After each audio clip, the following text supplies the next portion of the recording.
ఈ ఫిషర్మెన్లందరూ కూడా, ఈ మత్స్యకారులందరూ కూడా సంపద తీసుకొస్తే ఆ సంపదను ఇవన్నీ కూడా ఉపయోగపడే విధంగా ఉంటాయి.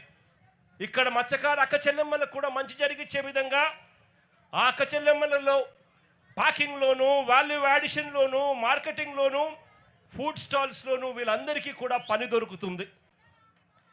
ఈ రకంగా ఒక ప్రణాళిక చేసి, ఈ ప్రణాళిక ఒక్కటే కాదు, ఇక్కడే ఇదే జువ్వలదిల్లలోనే ఏకంగా 1250 మెకనైజ్డ్ మోటరైజ్డ్ బోట్లను ప్రతి మత్స్యకారుడు హక్కుగా పొందాలి అనే ఆరాటంతో అప్పట్లోనే మా ప్రభుత్వంలోనే ఈ 1250 మెకనైజ్డ్ మోటరైజ్డ్ బోట్ల కోసం ఒక్కొక్క బోటుకు 12 మందిని నుంచి 15 మందిని ఒక్కొక్క బోటుకు ఫిషర్మెన్ అందరినీ కూడా గ్రూప్ చేయండి. ఒక్కొక్క బోటుకు ఆ 12 మంది ఫిషర్మెన్లు ఓనర్లు అవుతారు. వాళ్ళు కేవలం 10% కట్టుకుంటే చాలు. 50% రాష్ట్ర ప్రభుత్వం, 40% రాష్ట్ర ప్రభుత్వం గ్రాంట్గా ఇస్తుంది, 50% లోన్గా సమకూరుస్తుంది. ఈ ఆదాయం అంతా కూడా ప్రతి మత్స్యకారుడు కూడా చెందాలి, మత్స్యకారుల జీవితాలు బాగుపడాలని చెప్పి అప్పట్లోనే అడుగులు కూడా పడ్డాయి. నేను అడుగుతా ఉన్న చంద్రబాబు నాయుడు గారు, ఇదే వైఎస్ఆర్సీపీ ప్రభుత్వం కన్నా వచ్చి ఉండింటే ఈ 1250 బోట్లు కూడా ఈ జువ్వలదిన్నెలో ఈ మత్స్యకారులందరికీ కూడా ఈ పాటికి అందుండేటివి. వాళ్ళు కేవలం 10% పెట్టుంటే చాలు, మిగిలిన 90% రాష్ట్ర ప్రభుత్వము బ్యాంకు లోన్ల ద్వారా వాళ్ళకు వచ్చేటి. ఒక్కొక్క బోటుకు 12 మంది ఓనర్లు అయి ఉండేవాళ్ళు. అంటే 1250 బోట్లకు దాదాపుగా 20,000 మంది దగ్గర మత్స్యకారులు ఓనర్లుగా, మెకనైజ్డ్ మోటరైజ్డ్ బోట్లుగా ఉండేవాళ్ళు. వైఎస్ఆర్సీపీ ప్రభుత్వం వచ్చి ఉండింటే ఈపాటికే ఈ కోల్డ్ స్టోరేజ్లన్నీ కూడా ఏదైతే మూతపడి ఉన్నాయో ఇవన్నీ కూడా నడిచేటివి. ఐస్ మేకింగ్ ప్లాంట్స్ నడిచేటివి, చిల్ రూమ్స్ నడిచేటివి, బోట్ల రిపేర్ల కోసం కేటాయించిన బోట్ రిపేర్ షెడ్లు పనిచేస్తూ ఉండేటివి.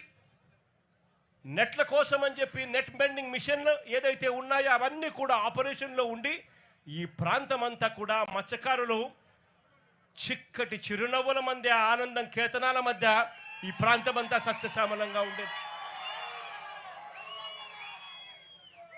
దురదృష్టవశాత్తు అది జరగకపోవడంతో ఈరోజు మత్స్యకారుల జీవితాలన్నీ కూడా చిన్నాభిన్నం అయిపోతా ఉన్న పరిస్థితులు మన కళ్ళ ఎదుటే కనిపిస్తూ ఉన్నాయి. ఇంకా అన్నిటికన్నా దారుణం ఏమిటో తెలుసా? ఈ జువ్వలదిన్నె ప్రాజెక్టులో ఇక్కడ డిఫెన్స్ సాగర్ డిఫెన్స్ అంటే ఒక ప్రైవేట్ డిఫెన్స్ కంపెనీకి చంద్రబాబు నాయుడు గారు ఇక్కడ భూములు కేటాయిస్తారు. ఉన్న 79 ఎకరాలలో సగం ఈ ప్రైవేట్ డిఫెన్స్ ఫ్యాక్టరీకి చంద్రబాబు నాయుడు గారు కేటాయిస్తారు. అంటే దాని అర్థం ఇక మత్స్యకారులకు ఇక్కడి నుంచి కూడా తరిమేసే కార్యక్రమం చేస్తూ ఉన్నాడు చంద్రబాబు నాయుడు గారు.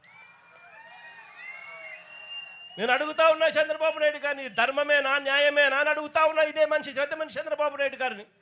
మత్స్యకారుల కోసం ఫిషింగ్ హార్బర్లు జగన్ నిర్మిస్తే నువ్వు చేస్తూ ఉన్నది ఏందయ్యా? దీన్ని కూడా దోచుకునే కార్యక్రమం చేస్తూ ఉన్నావు ప్రైవేట్ వాళ్ళకి ఇచ్చి. ప్రైవేట్ వాళ్ళకి నువ్వు ఇవ్వాలి అనుకుంటే పక్కన కృష్ణపట్నం పోర్ట్ ఉంది, ఆ పోర్ట్లో కావాలంటే దండిగా ల్యాండ్ ఉంది, అక్కడ కావాలంటే వాళ్ళకి ఇచ్చుకోవచ్చు. కానీ ఇక్కడ మత్స్యకారులను పొట్టగొట్టడం ఎందుకు చంద్రబాబు అని చెప్పి చంద్రబాబు నాయుడు గారిని అడుగుతా ఉన్నా గట్టిగా. చంద్రబాబు నాయుడు గారిని గట్టిగా వార్నింగ్ కూడా ఇస్తా ఉన్నా. కళ్ళు మూసి తెరిచేసరికే మరో 3 ఏళ్ళు అయిపోతుంది. వచ్చేది వైఎస్ఆర్సీపీ ప్రభుత్వమే.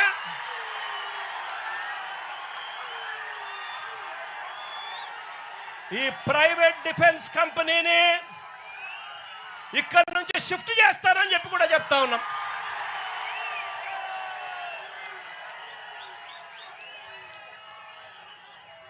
ఇక్కడ ఫిషింగ్ హార్బర్ ఇక్కడే కాదు, రాష్ట్రంలో కడతా ఉన్న 10 ఫిషింగ్ హార్బర్లు అన్నీ కూడా మత్స్యకారుల సొత్తు అని చెప్పి కూడా ఈ సందర్భంగా కూడా చెప్తా ఉన్నా.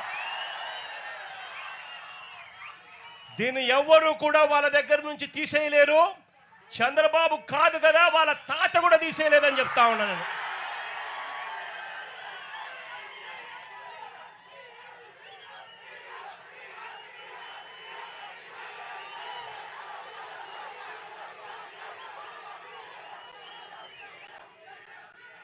ఇంకా అన్నిటికన్నా విచిత్రం ఏమిటో తెలుసా?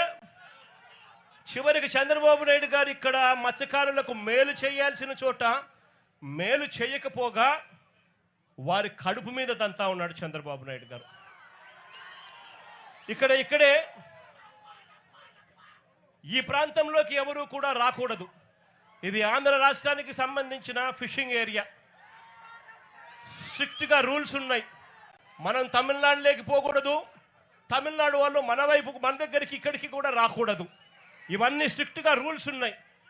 రూల్స్ ఉన్నా కూడా పక్కన తమిళనాడు నుంచి కరైకల్ ప్రాంతానికి చెందిన బోట్లు, మెకనైజ్డ్ బోట్లు మన ప్రాంతానికి ఇక్కడికి వచ్చి వాళ్ళు మెకనైజ్డ్ బోట్లతో ఇక్కడ మన మత్స్య సంపదనంతా కూడా తరలించుకొని పోతూ ఉంటే మన వాళ్ళు కడుపు మండి, మన వాళ్ళు తినడానికి ఇబ్బంది పడే పరిస్థితుల్లో కడుపు మండి రాష్ట్ర ప్రభుత్వం పలకని పరిస్థితుల్లో ఆ బోట్లను మన మత్స్యకారుల దగ్గరుండి ఆ బోట్లను పట్టుకొని పోలీసులకు అప్పచెప్తే పోలీసులు ఆ బోట్ల మీద కేసులు కట్టి ఎఫ్ఐఆర్లు చేసి ఆ బోట్లను సీజ్ చేస్తే ఆ సీజ్ చేసిన ఆ బోట్లను, ఆ ఎఫ్ఐఆర్ కట్టిన ఆ బోట్లను చివరకు మళ్ళీ ఏమైంది? ఇక్కడే ఇది ఫోన్ కాల్ డేటా.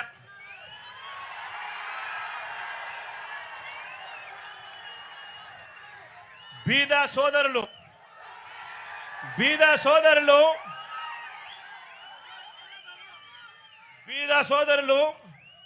ఆయన అనుచరుడు కొందూరు పోలిశెట్టి, అక్కడ బోటు యజమానులు అశోక్, వీరి మధ్య జరిగిన సంభాషణలకు సంబంధించిన కాల్ డేటా, టెలిఫోన్లో మాట్లాడిన కాల్ డేటా, కాల్ నెంబర్లు, వీళ్ళందరూ కూడా కుట్రబన్ని ఒకరితో ఒకరు మాట్లాడుకొని నారా లోకేష్ అనే వ్యక్తి ఇప్పుడు మార్చి 12వ తారీఖున ఇటుకు వస్తాడు. మార్చి 16వ తారీఖున ఈ బోట్లు ఇక్కడ నుంచి పోతాయి.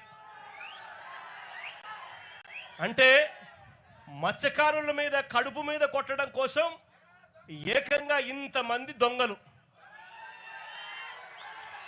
ఇంతమంది పెద్ద దొంగలు, ఒకడు ముఖ్యమంత్రి కొడుకు, ఒకడు ఎంపీ, ఇంకొకడు ఎమ్మెల్యే,